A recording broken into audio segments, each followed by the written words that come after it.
Maxine talk show.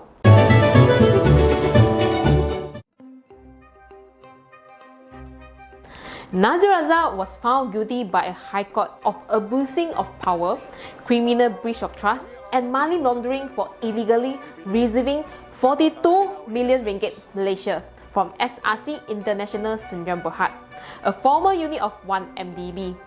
Before we are going to discuss about the issue of 42 million ringgit Malaysia, let's have a look at the background of Najib Razak.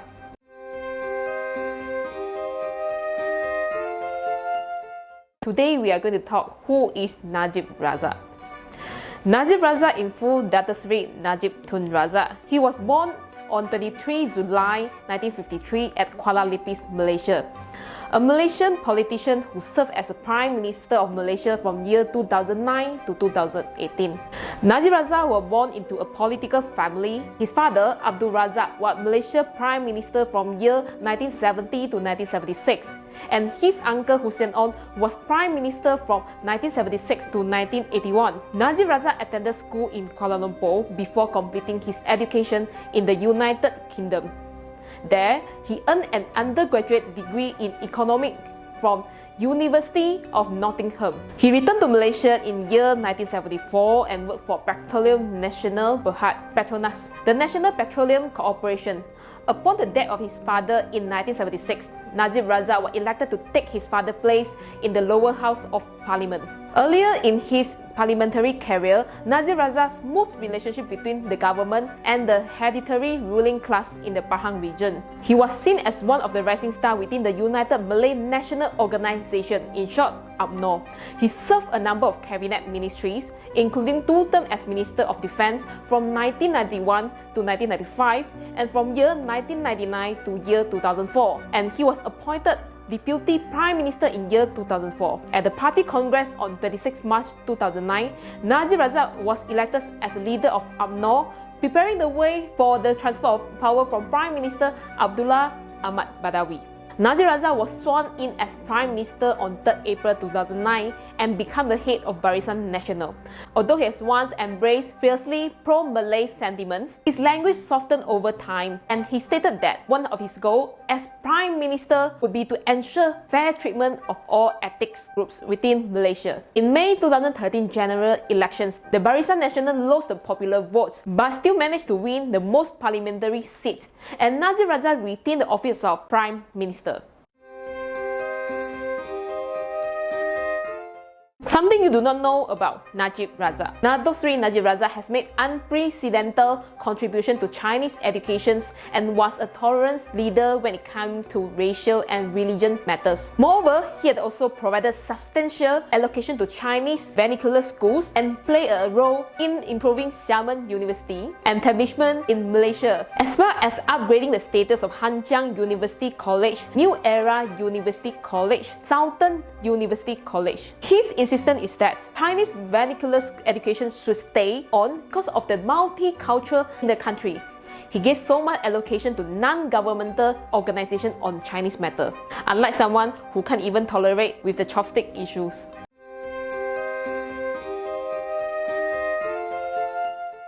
One Malaysia Development Berhad, in short 1MDB, started off as Terengganu Investment Authority (TIA), which was initiated by the former Menteri Besar of Terengganu, Ahmad Said, in year 2008.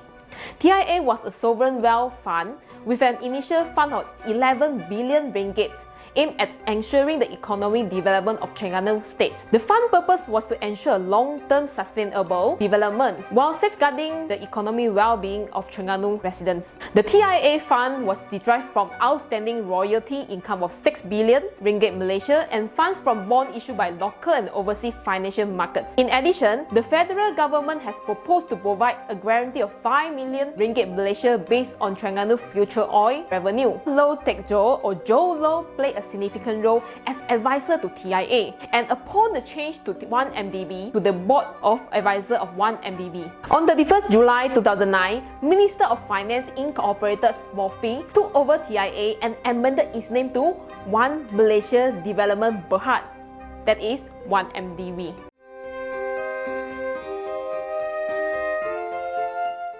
Besides that one MDB, there's another company named SRC International Sdn Bhd. SRC International Sdn Bhd, in short we call it as SRC, was incorporated on 7 January 2011 as a private limited company under the Companies Act 1965, and one of his two subscriber shareholder was Nid Faisal Arif Kamil. We will call him Nid Faisal later, who would later become the first Chief Executive Officer, CEO, and the other was Vincent Beng Huat Ko. One of the main objects of incorporation, as stated in SRC Memorandum of Association, is to identify and invest in projects associated with the exploration, extraction, processing, and trading of conventional and renewable energy resources, natural resources, and mineral. Apart from being a subscriber shareholder of SRC, Nid Faisal was at the time of SRC incorporation also the Chief Investment Officer of 1MDB.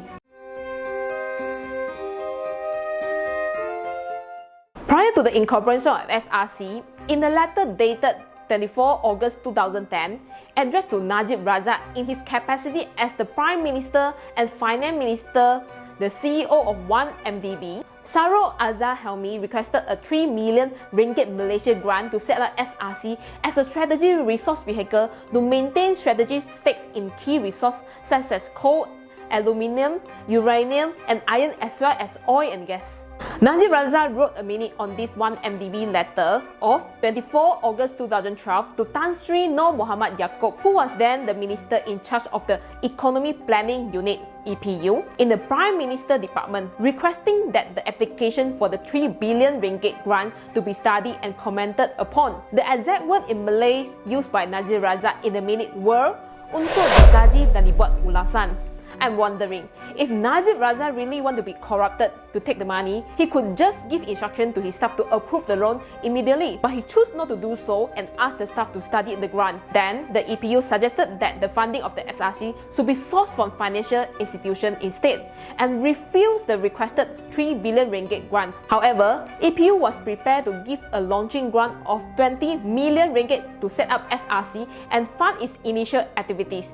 This position and recommendation of the EPU were agreed and accepted by both the Najib Razak and the minister in the Prime Minister Department (EPU). Assuming Najib Razak really want to be corrupted, why not approve the loan of 3 billion directly?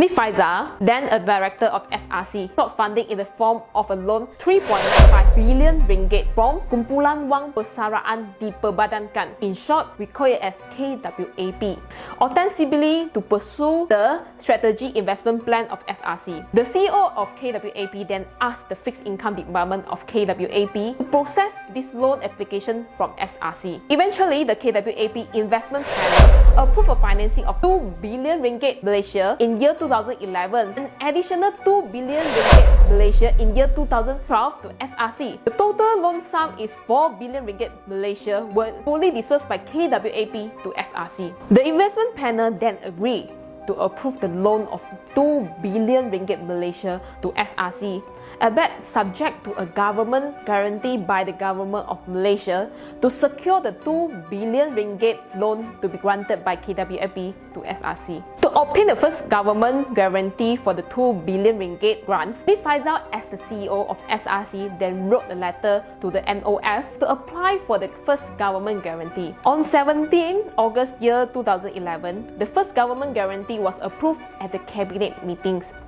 It is approved in the cabinet meeting, but not solely by Najib Razak. Of course, it's alleged by some parties that with the presence of Najib Razak in the cabinet meetings, everyone must listen to him and to approve the government guarantee. Practically, it's wrong to say so. As a member of cabinet, you then have the right to reject the applications.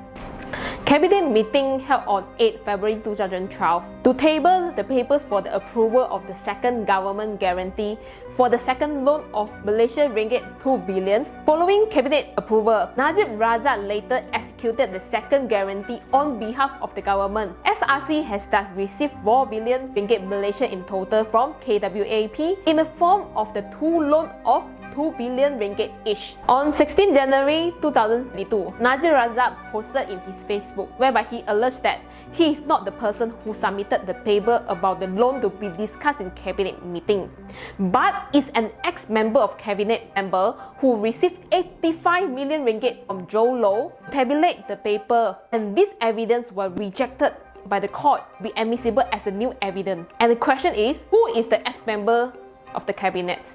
To achieve justice, why this new evidence is not admissible? Let's stay tuned for the next video. What is happened to the 4 million ringgit?